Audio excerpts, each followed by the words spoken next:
AFC Bournemouth's summer series ended last night with a 2-0 defeat to West Ham United, which means that we finished third in the competition, propped up by Everton, who managed to scrape a cheeky 2-2 draw with Manchester United, the Red Devils, winning the competition with 7 points, West Ham with 6. That means that the Manchester club lifted their first and probably only silverware of the season, getting those digs in nice and early. It's fair to say that the tournament, it's drummed up a lot of interest. A little bit here, but definitely in the States, where Bournemouth fans, new and old, could watch their idols in action. It started well. That brilliant 3-0 win against the Toffees. In the middle, it was largely forgettable against United. And last night, it was just a little bit frustrating. But what have we learned? Indeed, have we learned anything? And either way, does it matter? Because it's only pre-season. Tom, 2-0 last night. Yeah. Good performance, but just not good in front of goal. Yeah, decent, mate. And I think it's been a bit of everything, hasn't it? The 3 games in America. And maybe they know now because we went to America last year and we were unbeaten.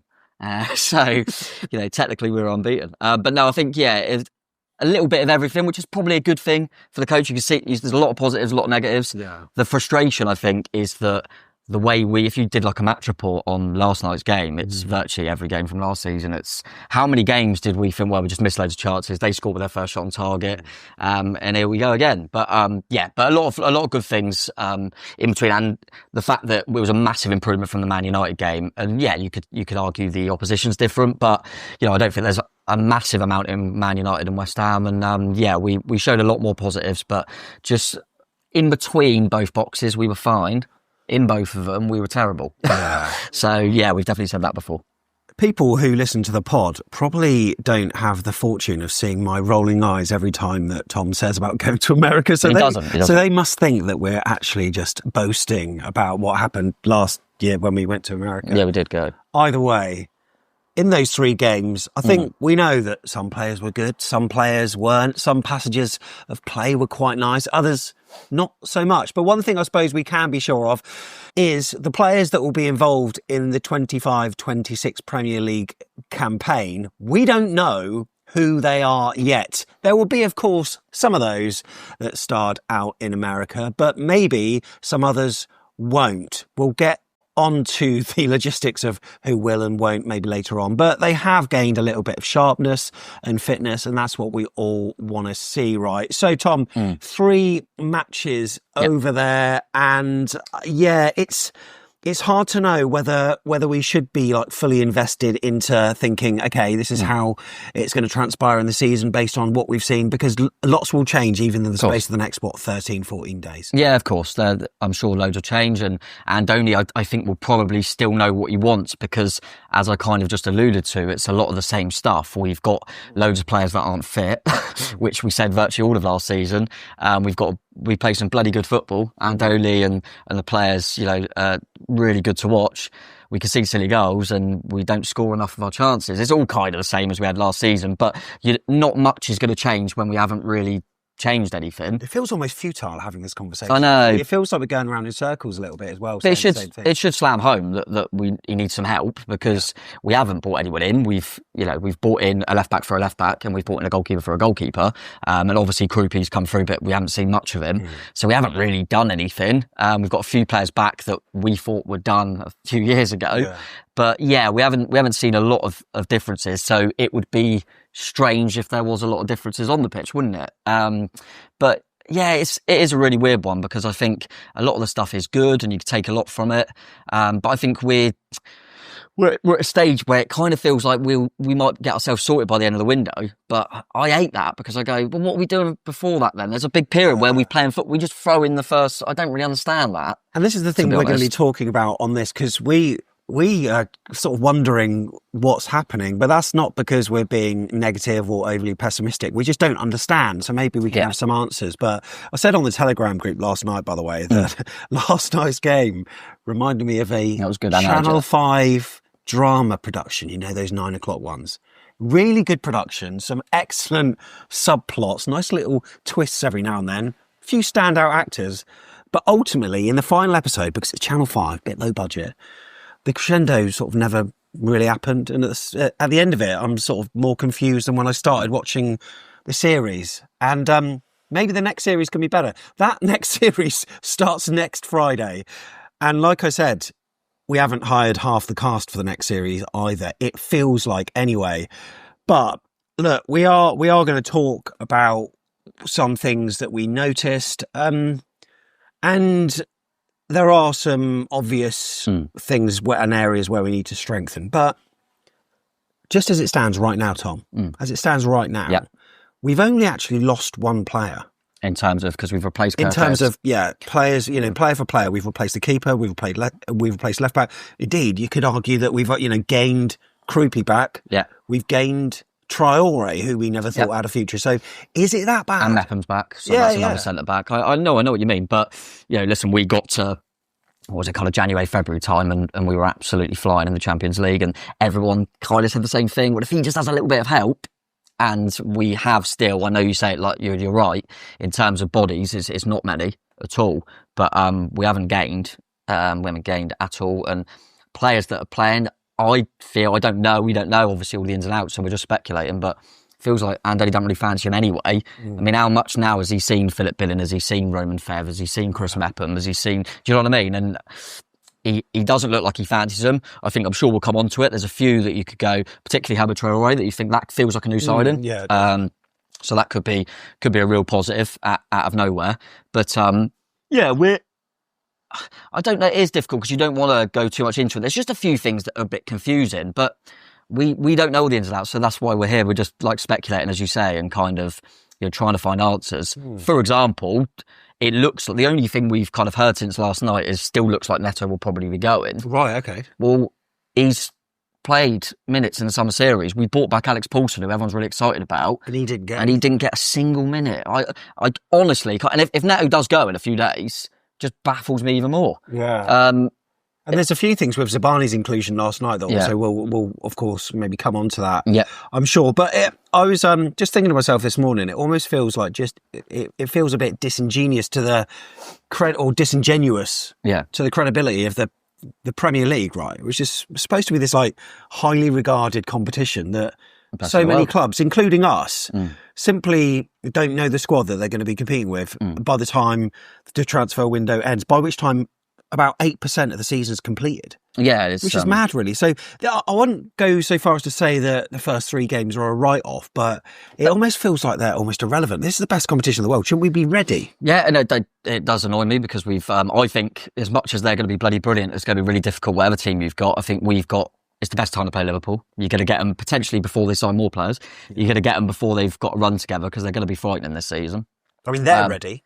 They look a lot more ready. Wolves, we would hope that we could finish above them. That's our second game. We'll obviously have a cup game in there, and we always say, nice to have a little cup run. Yeah. And then Tottenham, we got 4 points off last season and should have got 6. And last season, all everyone keeps throwing back is, but do you remember when we had a really thin squad and we had that really good run? Well, that was against teams that everyone said were bonus games. Yeah. So Andoni's shown that we can win these. I hate that straight away everyone's going, but them fixes are hard. We literally, the whole of last season, every game we wrote off, we won. Yeah. It does still, and don't get me wrong, this is all like a bit injustice. There's no way, the recruitment team ain't sat there going, we've got ages. They're working hard, I'm sure they are. Exactly, and we don't know the internal workings of the football club. There must be some reasons, so we're going to ponder a few of those today. And I just feel as though I need to underline at this point that this is not negativity. It's easy to come across as being negative when you're questioning things, but I think it's just a case of I don't get it. Yeah. But that's lack of education on our part, really. Of course, because we don't know what's happening behind the scenes. And look, if you're watching on YouTube, we'd love you to comment, and maybe comment with some proper rationale if you can, because I've been on various groups and Twitter and stuff. There's various people saying, "All will be okay. I trust the club." I want some comments that've got some meat on the bones a little bit, rather than just kind of hopeful optimism. Yeah, and I think, no, you're right, and I think you mentioned it as well, mate. That particularly like at the back, for example. I mean, everyone involved in football knows Bournemouth need defenders, right? So surely this is all from a very like black and white point of view. I go, well, now if we bid 20 million for a defender who they think they want 20 million for him, they'll go slap another 10 on it because Bournemouth are desperate, and we've got Marcos Senesi, James Hill and Chris Mepham, 100%. who now are going, God, Bournemouth need us, who are all out of contract next summer. So all of them now, when we go, here's a new deal, they're going to go, I want more than that. And why shouldn't they? The other player that's out of contract next summer was one of our best players, David Brooks, in this summer series, who can now also go, give me more. Because look, I've just shown you how important I am. So it seems very strange because at this moment in time, if Zabani were to go, again, it's another ifs. We've got 3 senior centre-backs and they're all out of contract next summer and there's no sign of them signing a new one. So what you're saying is, if Zabani was to go before we had an incoming, the clubs that will be the decision makers in terms of, controlling how much money they get paid for, whoever we take off them, they can maybe inflate that price a little bit. So it would have been maybe better for us to have done so whilst we had more defenders on the books, i.e. as soon as Howson left, maybe then, because this Zabani conjecture is probably not ideal. But this also brings me on to think that was that almost a bit of a power move yesterday then by playing Zabani to make other clubs think, actually, we're not in this situation. We probably are. Yeah, but to the outside world, we can sort of say, no, it's okay. Yeah, we've got Zabani, so we've got a modicum of negotiating power because we've got him playing for us. Yeah, no, I do agree and appreciate what a lot of people say. Like, I'm really surprised Zabani started last night, and I was totally the same. But thought about it, I thought, well, if just say that it looks like he could go to PSG. If he's not in the squad last night when they know he's there, PSG are looking at it going, he's clearly not happy. They're not even playing him. Yeah, we've got bargaining power here. He wants to come. Whereas I started him and going, it's even with Zabani himself. I think so because it's kind of going, look, he'll play. Yeah, you're going to have to pay what we've asked you to pay. Because this is all mind games. But we've spoken about this a lot, haven't we, about kind of that poker and teams bluffing. But that's what goes back to this centre-half thing is I just feel like the selling clubs now are going to have more power because they're going to know how desperate we are. They're going to know how desperate we are. And there's always loads of different points. So our point here is that we're desperate for defenders. So that's why the selling club have got kind of that kind of positive. They can have the authority, if you like, in the negotiations. And it's the same for, say, Manchester United. Yeah. Every club know Man United will spend, especially after the Fergie stuff, and they know they're desperate. Harry Maguire, years ago, when the prices weren't like they are now, went for £80 million. He wouldn't have gone to any other club for £80 million. Yeah. But Leicester knew Man U would pay it. And you're kind of getting to a point now where when they're going to see that we've got, like I say, 3 senior centre-backs that are all out of contract next summer, we've got in over 100 million for the 2 that we've let go, as well as the Kirkes money. Every club's going to put their price up for a centre-half and go, Bournemouth will pay it in the end. Yeah. And that's the concern. But equally, I think, maybe it is time, you can look at it on the other side and go, maybe it's time for someone like a Meps or Hill to get a chance and be really good. Who knows? But it depends what your, not expectations, but what your thinking is behind kind of the club going forward. A lot of people are saying, which I agree, staying in the Premier League and getting the stadium built is advancing. Yeah, that's right. Yeah. And sometimes you have to take some steps back to move forward. Yeah, and so this kind of always I think I'm maybe guilty, and I've been like it on Telegram a little bit, sometimes playing devil's advocate somewhat as well. And I've been probably, in all honesty, rubbing a few people up the wrong way with my ability to constantly question things. It sounds really negative, but yeah, sometimes you do have to take a few steps back to go forward. But I'm only using this all advance, never retreat mantra on a literal, okay, so every season we'll get better. But then it's the whole thing, isn't it? It's the whole thing. It's off the pitch, it's the academy growth, it's everything. But, like I say, in a weird scenario, and I think I've put this on Telegram as well, this is a great chance to get involved in the conversation on Telegram. We'll tell you about it later. We have done in the previous video. We'll do it again. In many ways, I would take a season in 14th, 15th. It will take eyes off Andoni. It will take eyes off our players. It will hopefully mean our player retention or player churn is less or more, which player retention is more, player churn is less. Yep. Therefore, Andoni can almost have a stab at what he wants to achieve with us over, if he re-signs, hopefully he does, for like a couple of years, rather than this constant churn of players every season, which I think for every manager would be an absolute headache. So I would take 14th, 15th. Well, that's what I mean. I think that, when you say about, because I personally cannot, we've had, like you said, mate, we've had these kind of healthy debates on Telegram. And for me personally, as we're sat here right now, there is no world where I think we can get anywhere near last season, personally. No. So, okay, but if that's not the advance, because the advance is that we're getting the stadium done, which we've all been crying out for, and 14th, and that's, or staying in the Premier League or whatever, not getting involved in a scrap. Okay, fine. Yeah, I agree. I think 14th and the new stadium stuff is an achievement. But then the same people are then saying to me that me predicting 14th was pessimistic. Yeah, so I can't really work it out in my head. But we're only saying 14th, by the way, if you haven't seen, because that's where we predicted us to come. Yeah. But I don't think that's pessimistic. I don't think it is based on... It's dampened the expectations a little bit. I mean, geez. Like we've said on previous shows, if we're using our history under Bill Foley as a gauge where we're always improving, we can't just think about our history whilst not also thinking about the history that Spurs will finish above us, because they always have, apart from last season, and Man United as well. And look at the way that other teams have strengthened. Of course, not everyone has, but then the teams that they're probably going to finish above us. And on the last day, I think I've said this before, we could have finished where we did in 9th. We could have finished 11th. Yeah. Having a couple, so 13th, 14th, it's not that much difference. No, it isn't. And yeah, like you said, if you're going off the history of Bill Foley and how well they've done, and we've kind of overachieved and punched above our weight, as you say, you've got to do the same history for clubs that have finished below us for the first time ever. And also what I don't like is that, I think I've said this before, is when fans are kind of worrying about, oh God, we've got weaker because of the players. Yeah, but Brentford are going to really struggle because they've lost players. Why are they struggling and we won't? But Brentford are 100% going to be worse. But everyone said that last season when they lost Ivan Toney. True. But yeah, do you know what I mean? It's kind of like, well, we know that Wolves are struggling. We know that Brentford are struggling. We know. Why do we? But we won't. Yeah. What? Because I bet Brentford fans are going, well, we know Bournemouth are going to do it. Yeah, because and people are talking about it on social media about the lack of defenders and stuff. So people know. But one thing we can say, ultimately, we know that we've got one of the best owners in the Premier League. Absolutely.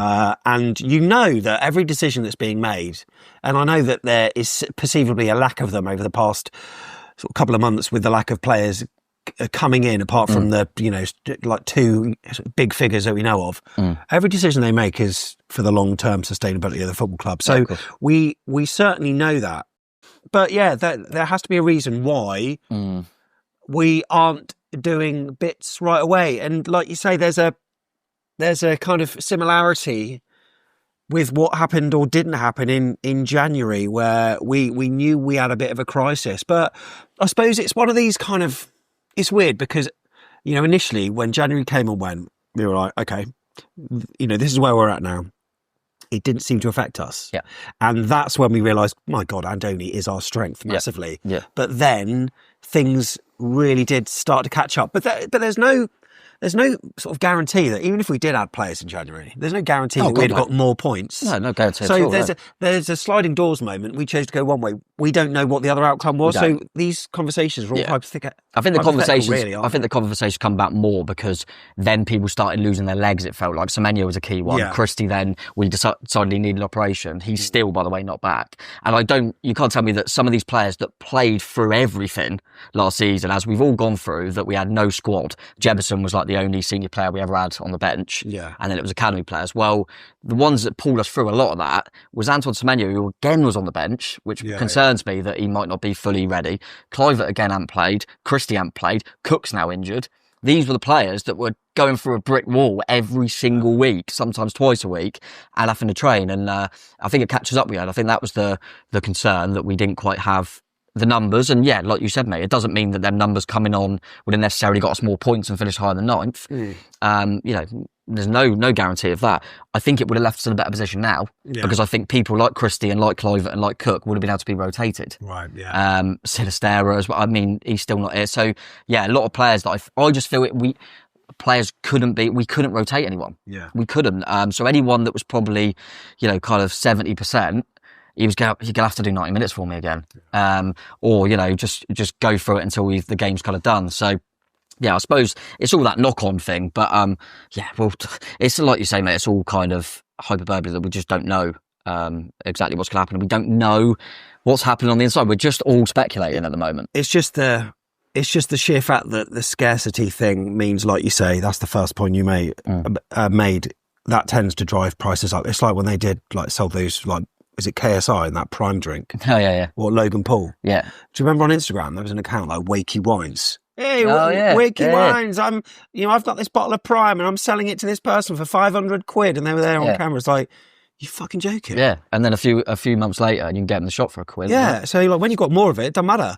But that's that is the concern. But I just in many ways, I would like us to get someone through the door before Zabani's sort of gone. Yeah. But it is this whole, domino effect. And, why is it being left so late? So we went on a bit of a kind of research mission to find a few reasons, and let us know which of these you might agree with. Because, firstly, financial leverage. So clubs holding out know that selling clubs may be more willing to lower their asking price to avoid having an unhappy player on the books, or to raise funds for their own targets. Similarly, of course, agents might be more amenable to lower commission fees if their client is still looking for a move. We've also spoke about the domino effect as well in terms of transfers often triggering a chain reaction as well. You've also got the fact that the player availability and desire as well. So players themselves might be waiting for their preferred destination or for more attractive offers to materialise. As the window progresses and it closes into, what was it, September the 1st, is it? Is that what it is? Yeah. Players who were previously out of reach might become available due to their club's situation changing, etc. And there are other things as well that we'll talk about, including scouting and assessment, also tactical adjustments as well, because, Andoni might have learned a few things in pre-season and reanalysed the club's strengths and weaknesses. And that brings me on to maybe talking about, over the last 3 games, what do you think he's learned?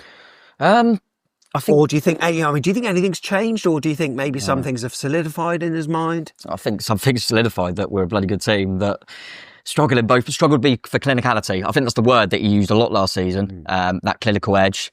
And I would like him to use the word clinicality, because we don't think it exists, but we invented it, right? Yeah. Me and Jeff Hayward invented that word, right? But yeah, it's, a prime example was last night. They had literally had 2 chances and they both went in. And we had God knows how many and none of them went in. So yeah, I think it's 15 corners as well. Yeah, and barely any of the corners were any good either. I think that ruthlessness, that ruthlessness in both boxes is, again, still doesn't look that. I think also, I don't know what you think, mate, but I thought at half time last night, and rightly so, by the way, recruitment team have been praised a lot. Look at some of the profit we've made and some of the players we found out of nowhere. Of course, the recruitment team have been kind of put up on a pedestal, but half time yesterday, I thought our 2 best players are Adam Smith and David Brooks. Adam Smith, by the way, who I literally said to you just before we came on, I totally agree with some of the things I've seen online about Dango having a really good summer series. Yeah. Brilliant. Hammer Traoré, as we've already mentioned, brilliant. Troffea looking decent coming in. Yeah, totally agree with all of them. Barely see any mention of Adam Smith. I just think the guy is just, honestly, just rolls back the years every week. There's one time yesterday where you thought they were in, he stormed across. But yeah, he's still our best right back. And David Brooks, for me, I don't see how he doesn't start against Liverpool. Yeah, he's some of the little moves he was doing last night in that first half, absolutely brilliant. So, yeah, that shouldn't be a concern, because it's credit to Brooks and Smithy, and they're really good players. But you know what I'm saying? It's kind of like, okay, it reinforced that they're still really important for us. I personally think it reinforced that maybe we don't really need Neto anymore. I think it reinforced that Hammer Traoré could be, like you said, a new signing. I think my major concern, because like we've kind of said, I think a lot of it just solidified what we already knew. My major concern, listen, it's 3 games and they're not all full 90s, was Ever didn't look sharp for me. And Evan Nilsson misfiring Evan Nilsson when we've got a kid that we haven't really seen in Krupi, who I thought looked lively when he come on, to be fair to him. And then we've got Unai, who God knows when he's going to come back. You can't expect much from him after what he's been through. So you're going, okay, so you're relying on Ever, and he looks like he's got the weight of the shoulders on him. Like, I'm the one that has to score. Did someone say that he's had a child recently or something? I don't know.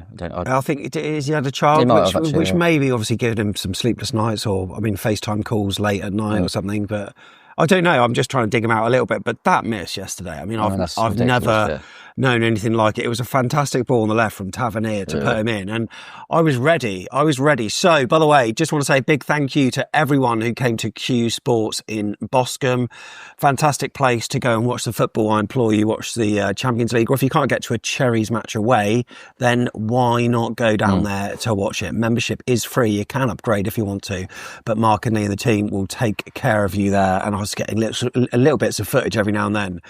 And then I saw this move happening, and I'll play it, and I'll play the raw clip to everyone watching on Telegram now. This is the moment that Evan Nilsson is surely going to put it in the back of the net. Go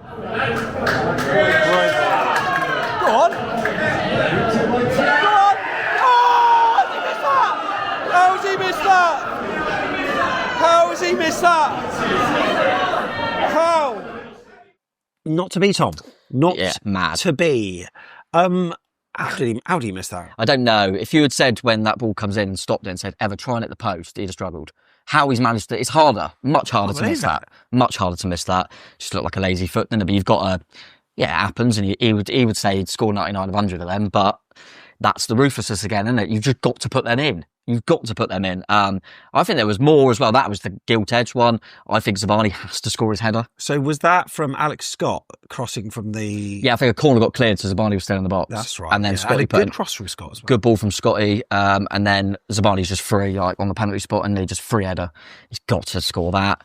They come back to Evan Nilsson, but Iraola put her arm out. And then, we had a few other chances that you kind of thought were unlucky. So I think Traore had a drive just outside the box. Tavernier had a sort of look like a cross, but I think he might have been a shot tried to. Yeah, there was a few half chances. I think even in the second half, their goalie went to clear and it hit Everett at the bar. Oh, yeah. So, the woodwork was getting hit. But I think I was saying to you at the time that last season we hit the woodwork more than anyone, didn't we? And I thought a lot of them were so unlucky. Last night, they're not unlucky. They're bad misses. They're bad misses for me. We've got to be putting them away. Because West Ham, in my opinion, didn't play that well. No. We were by far the better team. And they've won the game 2-0. They just finished their dinner, and then they were pretty disciplined. And as soon as they get, the problem is when we're saying about solidifying what we already knew. As soon as they got, because it was similar to the Everton game in terms of we were probably better in this game actually. Yeah. But you thought it's all about the first goal. And as soon as they scored, you went, that's it now. I said that to you, didn't I? I said, I guarantee that we've had all the possession here, we've had all the chances. They will score first. Yeah. And I think it was only a matter of minutes. And after you said it, full crew comes up and net. Is there any individual that you could be looking at there? I mean, I think you focused on someone that's going to be leaving anyway, so it doesn't matter. I was, quite happy to see that. I think Zabani is an absolute mess for the first goal. So he's man with full crew early on. I haven't seen many people mentioning it, but when the move kind of starts, Zabani's touch tight with full crew and he kind of lays it off to the left, full crew, and then keeps running. And Zabani's almost like grabbing him, pushing him, and just following him the whole way. The ball goes to Bowen, and then Zabani decides to just let him go. Yeah. And it's just literally virtually stood still. And then when the ball comes back to Fulkrug, who's suddenly now unmarked, Zabani just walks to the goal line and doesn't do anything. So, I think a better goalkeeper probably would have made it harder, but it's not a goalkeeping error. But I think he should at least not be a mannequin. But it was a poor goal to concede. There was loads of stuff in the build-up that we probably should have stopped at source. And then I think the second goal, which was a really clever finish in my opinion from Bowen. Very similar to Evan Nilsson's chance in the way that it flew over from the left-hand side, but he had a tighter angle, a harder angle. Yeah, I think you could make a case that we probably, because we've been praising him, but I think could Smithy get a little bit closer and try and stop the cross? I think it's always important to try and stop it at source, but then Senesi's position is not good enough. Yeah, I was about to say Senesi, Not good enough. And then, I think Petrovic, like all of us, is probably expecting it to go one way, and Bowen does really cleverly. And then that was the way the game was going. Evan Nilsson hit the post and it went across the line. Bowen's kind of hit the post and it's just nestled into the corner. So, some worryingly defensively for both goals, I felt. Really, really poor. I thought for them, that left wing back, Diouf looked bloody good for them. Yeah. I think I'm quite happy with what I've seen from Trafford, but I thought Diouf impressed for me. And I also thought Graham Potter in game, we were absolutely battering them at the start, and he just made a little tweak and pushed the wing backs higher to stop us being so free. Their second half was a lot better, wasn't it? We did have a few chances at the end, but it was meaningless by then. But I said I'd refer to the YouTube comments in this video, and you took the words right out of my mouth, with a lot of people talking about Diouf. This guy is a ridiculous crosser of the ball, or he looks a class player, brilliant cross. Someone else said looked insanely good against England when he played for Senegal. That's a bargain at 19 million. He's going to be worth 50 million plus at the end of the season. Yeah, he feels like, when we bought Kirkes, and after a few games, everyone went, Wiggler, you're going to trouble your money on him. He feels like that with Diouf, doesn't it? So really clever signing from them. Yeah, absolutely. Someone else said, I'm seeing a Bournemouth disaster class this season. Someone else says, gradually beginning to look like Bournemouth will be in a good old fight for survival. Lol. That's not a lol comment. After most of their best players were raided by the big vultures, it's no surprise they seem weaker. I mean, yes, the scoreline ain't good. Yeah. But that, to me, I don't think, we had a couple of lapses in concentration, maybe. Yeah. But overall, I was quite pleased with how we played. Yeah, no, it's fine. And I think, like I said, we just spoke about the first goal. I don't think Savai's going to be here anyway. And like I said, I felt he he struggled for that first goal, and then I thought the goalkeeper would do better. I don't think he'll be here. So, and let's remember, I'm sure West Ham, I don't know everything about their squad. I'm sure they had a few players out. But to be honest, when I looked at them, I know Freddie Potts is a young lad they're really excited about. I was chatting to a West Ham fan before the game. They said he's been like a star that's come out of nowhere that Potter's using. Well, he was in the midfield, and obviously Paqueta was in there, we all know about his quality. And obviously they've got Bowen in there as well. And our midfield three, who I like, but, our midfield three, we're very much used to Cook, Christie, Kluivert. At least two of them being in there. So, come on. I think the worry is that we don't know how long they're out for. But I think in the midfield anyway, which I felt we really struggled against Man U, I felt we looked okay in that midfield three. Well, someone was saying that there's a lot of potential with that Traore and Adams midfield. I'd love to see it tried out for the first game against Liverpool. And whilst Cook and Christie are still out, maybe that'll happen. And he also talks about Brooks being excellent as well. Greg said, honestly, I was amazed watching the warm-up before the United game. We have an amazing keeper in Poulsen. Wish we'd seen him more in the summer series, as he was saving everything after the first half against West Ham. In my mind, Neto is done. He might be. Yeah, he might be. That's what we're saying. But yeah, no, I can't get me around. I don't understand why Poulsen's not being used, to be honest. And even if everyone, because a lot of people are saying, well, he's obviously going out on loan then, well, should it be better to showcase him a little bit then? Because I don't think Neto's staying either. So why is he? I don't really know. But obviously, again, this is just us being a bit confused with certain bits. He's using the Club World Cup, right?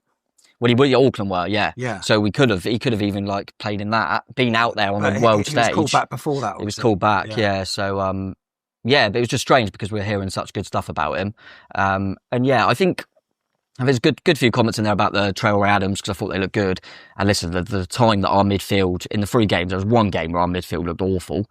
Yeah. And he tried something. He tried Hill in there, he tried Billing, and obviously Tav inside. It didn't work. Yeah. But weirdly, that's what pre-season's about. Yeah. He'll go, tried that, didn't quite work. Yeah, and I don't think it's anyone's, I'm not digging out Hill or Billing or Tav here because, that midfield three have never played together, but sometimes you've got to try a few bits to see if it works or not. We've had a lot of, we've gained a lot because of that. Ryan Christie is always the case in point we use. We never thought he'd be a centre midfield player, and now we're all crying because he's not here. So, Darren Hurst said, I'm trusting the process. I'm not worried at all. There are some absolutely brilliant spells of awesome football. I think I've just put the word brilliant in there for some reason. We hit the woodwork 3 times. 3 times? Yeah, because of that Ever one that they cleared it and it hit the bar. Sabani header. Ever at the post. Of course it was, yeah. Need to polish up our finishing, though, for goodness sake. Let's have a Billing-type shot from outside the box. Well, that's what Traore was trying. Yeah, I like that. At least. Keep the quality crosses coming in and Ever will score. Alan says, Evan Nilsson should have scored, but he timed his run perfectly, accelerated just at the right time and found the space. Where the hell is Kluivert, he says? I'd love to know. Do you remember a little... I'm literally this just came to me last night. I spoke to you when we were together and said there might be absolutely nothing in this, so it's a coincidence. But I remember when we signed Kluivert and everyone's concern was that he's been at a few clubs, he keeps getting injured. Yeah. And he hasn't really been injured for us in the season. No, you're right. And last year when we were in America, we were there. And Kluivert wasn't about. Kluivert wasn't there. Did he not play? Kluivert didn't play at all in America last season, summer series. Was he there? Not the summer series, the Wrexham and Arsenal. I don't know if he was there. I can't remember. But I know that he wasn't involved, and we know that as well because it's Lucy's favourite, and she's gutted that she didn't see him. So he didn't play at all in America. He was fine for virtually the whole season. He was barely injured. Again, we haven't had anything. Suddenly he's not playing in America. And there's a part of me, it's probably a bit hopeful. They go, rather than injured, do the medical team kind of know something about monitoring him? Yeah. And maybe it's better not to risk him. I don't know. But in my head, I was just kind of like, he has missed both times in America, but then been fine for most of the season. So that's hopeful. I don't really understand why Sinisterra's out there, to be honest. I don't really. Everyone's saying about him going. Who the hell's going to buy him? Because the guy's never fit. Oh, my God. But I hope we hear some update on Kluivert. And the weird thing with Sinisterra is I don't think we've had an update since he's been injured. No, we haven't. And some kind of, whether it's the Echo or media guys kind of say that, I think it was last night, Billing's got a knock, and they'll say oh, Chrissy's not ready. They never say, and you always see people reply, anything about Sinisterra? I asked, but nothing. Yeah. Really strange. Really strange. Deborah, I hope you had a good time out there. Really hoping that Brooks has proven that has got to play a bigger role. Took it as a positive sign that he stayed on even after Tav went off, not to mention played most of 2 out of the 3 games. Yeah, absolutely. Darren said positives include Truffaut looks solid.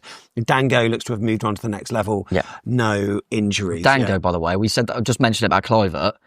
I remember last year us saying that Dango looked really good in America as well.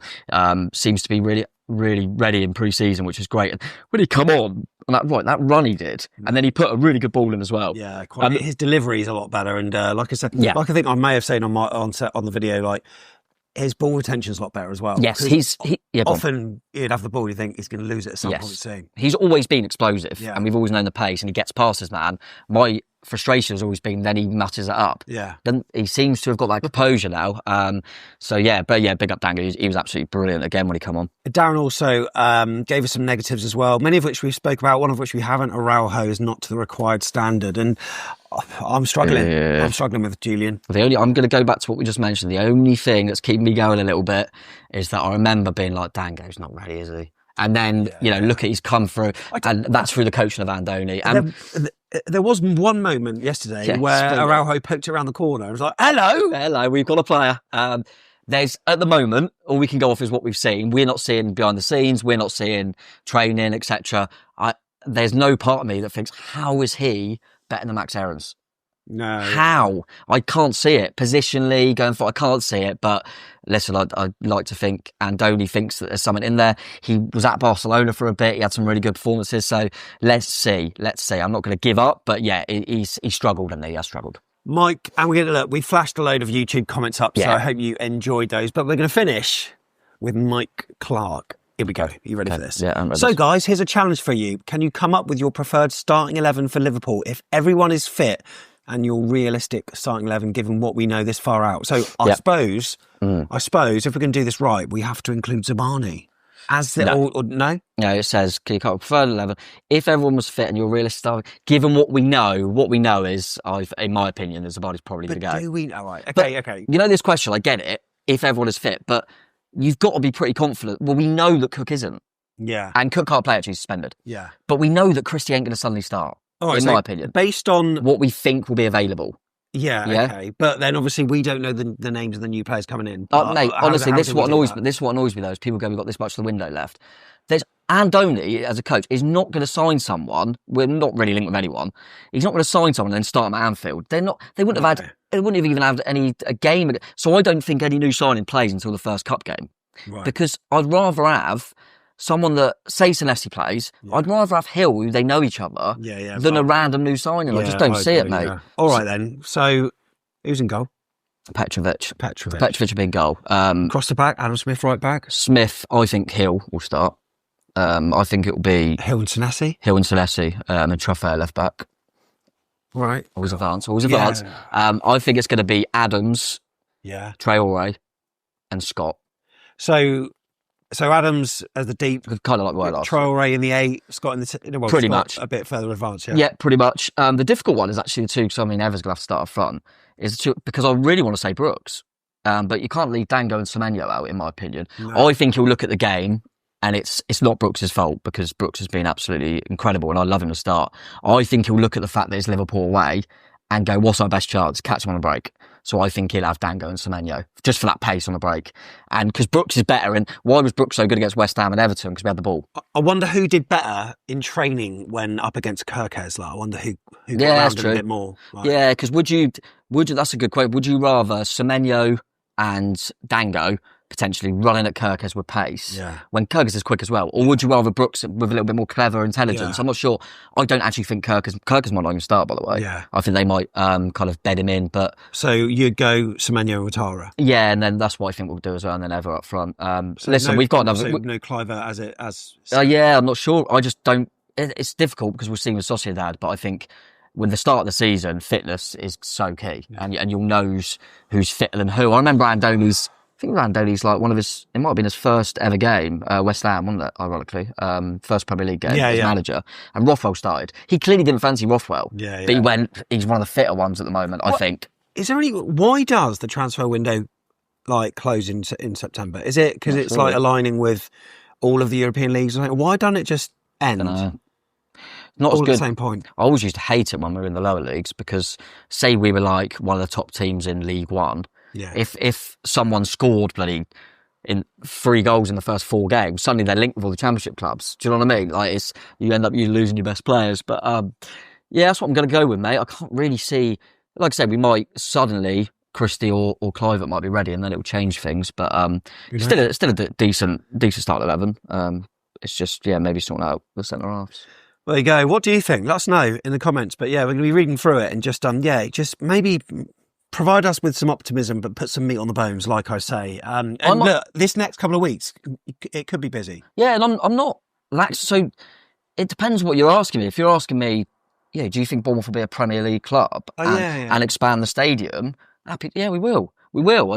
I think I'd see a lot of people going, if we want Europe, look, you can't not get Europe, but be close for quite much of the season. Then get your whole back five dismantled and expect to get Europe. It's not going to happen. So I think if everyone is going, stay in the Premier League. Which means last season was our chance then. Yeah, well, we all said that. But I think, stay in the Premier League, have nice little cup runs. The stadium's going to look a lot sexier. Decent kits. Then, happy days. If you think we want Europe, then you're not going to be too happy, I don't think. So I suppose what I've taken out of this is what I said in the first 10 minutes.